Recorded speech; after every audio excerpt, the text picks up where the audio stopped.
एक बार एक इंसान अपने जिंदगी से बहुत ही तंग था। हर वक्त अपने आप को कोसता रहता कि क्या जिंदगी मिली है मेरी, हर परेशानी हर दुख मेरे ही साथ बना रहता है, हर रुकावटें मुझे घेरता है, इससे भला तो मैं इस धरती पर आता ही नहीं। इसी बीच उसके बगल की दीवार पर एक चिड़िया अपने पंजों में दबोच कर अपने शिकार को खा रहा होता है। ये आदमी जब उस पक्षी को देखता है फिर कहता है क्या जिंदगी है इसकी, मस्त लाइफ चल रही है, न कमाने की टेंशन, न बनाने की टेंशन और न ही खाने की टेंशन। असल जिंदगी तो भगवान इसे दे रखा है। और मन ही मन ये ख्वाहिश करता है कि काश मैं भी एक चिड़िया होता तो मुझे भी कोई दुख ना होता, मुझे भी कोई परेशानी ना होती। काश मैं भी एक पक्षी होता, काश मैं भी एक पक्षी होता। जब 2 से 3 दफा अपने मन में ये ख्वाहिश करता है, उसी वक्त ऊपर आसमान में बिजली गरजने लगती है और आसमान से आवाज आती है कि ऐ इंसान, क्या तू वाकई में मेरे द्वारा इंसान बनाए जाने पर दुखी हो? क्या तुम्हें लगता है कि मैंने गलती कर दी तुम्हें इंसान बनाकर और अब तू एक चिड़िया बनना चाहता है? तो इंसान हैरान हो जाता है और उस बादलों से कहता है, हाँ तंग हो अपने जिंदगी से, हाँ तंग हो अपने जिंदगी से, नहीं रहना मुझे इस बेस में। ऊपर से फिर आवाज आती है कि ऐ इंसान, तू एक बार फिर से सोच ले कि जब तुम्हें मैं एक दफा इंसान से अगर चिड़िया बना दिया तो फिर इंसान बनाना मुश्किल हो जाएगा। इस आदमी ने फौरन जवाब दिया, हाँ मैंने अच्छी तरह सोच लिया है। फिर इसे भगवान द्वारा चिड़िया बना दिया जाता है और जैसे ही ये चिड़िया बनते हैं ये खुली आसमान में उड़ने लगते हैं। हवा में उड़ते हुए बड़ी मौज करता है, बड़ी आनंद लेता है और बोलता है, वाओ क्या मजे की जिंदगी है, असल दुनिया तो यहाँ से दिखती है। सारा दिन ऐसे ही हवा में उड़ता फिरता, फिर उतरता फिर उड़ता, ऐसे करते करते अब शाम होने को होता है। फिर ये सोचता है कि अब तो मैं चिड़िया बन ही चुका हूँ, पर अब मेरा एक ठिकाना भी होना चाहिए, मेरा भी एक घर होना चाहिए जहाँ मैं रात को आराम कर सकूँ।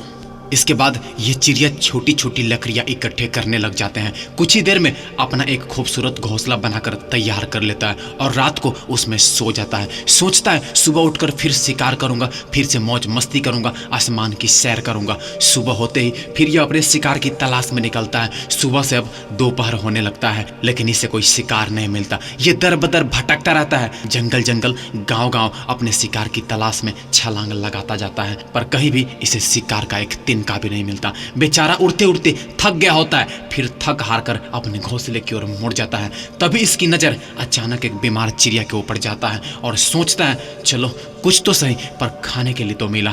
यह पक्षी फिर उस बीमार चिड़िया को खाकर अपने घोंसले की तरफ उड़ जाता है। रात को चैन से अपने घोंसले में सो जाता है। आधी रात होने के बाद अचानक बिजली गरजने लगती है, पेड़ों की टहनियां हिलने लगती है, जंगल की सभी जीव जंतुओं में भगदड़ मच जाती है। चारों तरफ बादलों की गड़गड़ाहट तेज होती जा रही थी। इसी बीच एक भयंकर तूफान आती है और तेज हवा की रफ्तार ने इसके घोंसले को उखाड़ फेंकती है, जिससे वो चिड़िया एक नुकीली लकड़ी पे जा गिरती है जो इसके पंजे में चुभ जाती है। चिड़िया पूरी तरह जख्मी हो जाती है, पूरी रात दर्द से छटपटाते रहता है।